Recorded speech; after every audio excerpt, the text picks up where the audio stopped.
Speaking of blind spots, can we talk about Shedeur Sanders?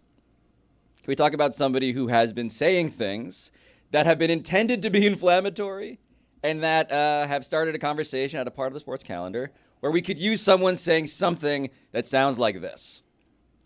You don't know In this? terms of him operating with a certain obligation, does that sort of flow over to you as his son and being in the spotlight, as you just answered, that it's a different level in how you feel you have to perform? Do you have an obligation to perform at a different level? It's been that since day one. I remember first media day when I was in HBCU, I said, we won't lose a game. I'm undefeated in the SWAC, so I already know what the expectation comes with. I know we're everybody's Super Bowl, so I'm really just, I always stay level-headed, stay grounded, because I would never want to be that guy, look back, and not being able to take advantage of the moment that we have right now. God bless this family. They're in no substantive way relevant to what we should be talking about in college football as a matter of like who's actually good as a team, and yet they keep on making them like lead stories in any given news cycle. It's really appreciated. Why is that a story? Because Shedeur Sanders has this.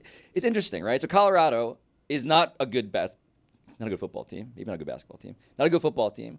Shedeur Sanders, though, is the top quarterback by lots of film nerds analysis. Metrics, video games, NCAA 25. He's the number one quarterback. Deion Sanders, for whatever it's worth, says that Shedeur Sanders and Travis Hunter, the two-way quarterback receiver that he has, they could be the top two picks in the upcoming draft. Domonique. And so it's just credible enough for us to have an argument about what does it mean when someone says, when they play us, we're their Super Bowl. He's right. Not to cut you off. Yeah. It means that the ratings for a Colorado State game that's at 10 o'clock at night are going to be somehow through the roof. So I actually think that he's right. Can we, I don't know if we have to run the whole video again, but I just want to appreciate that man has perfected a condescending stare. At the beginning, look at the down his nose.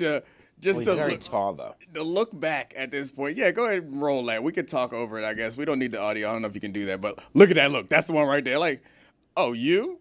That's how Pablo is on the receiving end of these film nerds right now.